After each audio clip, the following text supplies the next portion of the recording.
An American woman who converted to Islam immediately after 9/11. Find out why. Meet her next. Well, she was the girl next door, blonde hair, blue eyes, a practicing Catholic. But after 9/11, she found herself drawn to Islam, a religion she says empowered her. What does she think of radical Islam and the folks who want to kill us? Angela Collins is the director and principal of the Al-Rida Academy. It's a school for Muslim children in Southern California. Thank you for joining us. Thank you. Assalamu alaikum. Tell me a little bit about why and how you made this transformation. I traveled a lot abroad across the world. I went to India and through the Middle East and met Muslims everywhere. And the people that I met were so genuine and generous in their nature.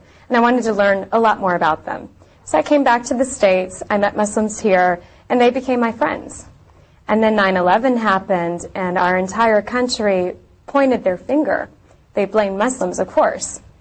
And I had an opposite experience of knowing these people, so I spoke out against it. But then, of course, I'm challenged, and people want to know what Islam really teaches, and I didn't have that knowledge.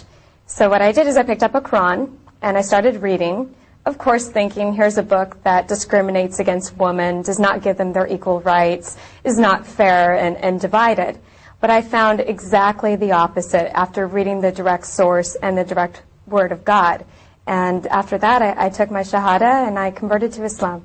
Do you think, Angela, that the fact we don't hear more protests from, let's say, normal, caring Muslims such as yourself, and from the Muslim community itself, about some of the outrageous comments from the more, I don't know, Islamofascist side of the aisle, that rightly gives Americans pause?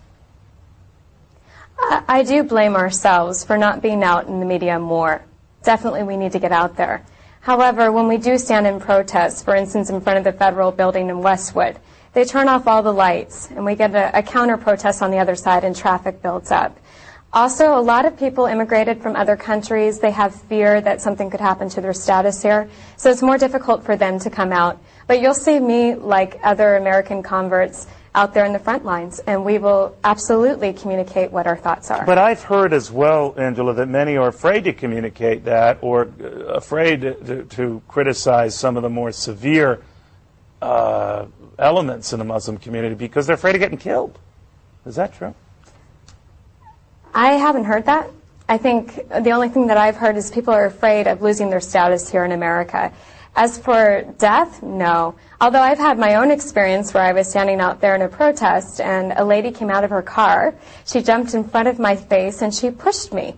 Of course, I didn't push her back, and she was older. She was maybe in her 50s, and she was Israeli and very upset. I just figured she was responding with her emotions, but I didn't react. But you know, we're showing a picture of you, Angela, before you made this transformation and became a practicing Muslim. And a lot of young women who would be looking at you now versus then would say, all right, she's covered herself up. She seems to have given away a lot of herself for religion we don't understand and somehow seems detrimental to women. You're saying that's not the case? No, absolutely not. I'm not sure which picture is being shown of me, but I'm sure I'm giving up a lot more of myself than now. How does your family feel about this? My family, at first it was difficult, but now they're extremely supportive. We have conversations. We talk about terrorism all the time. I remind them that, Catholic, hey, right, that's Angela? a story. Have any of them? Yeah, have any of them become Irish Muslim? Catholic.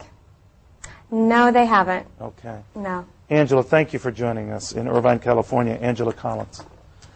Thank you.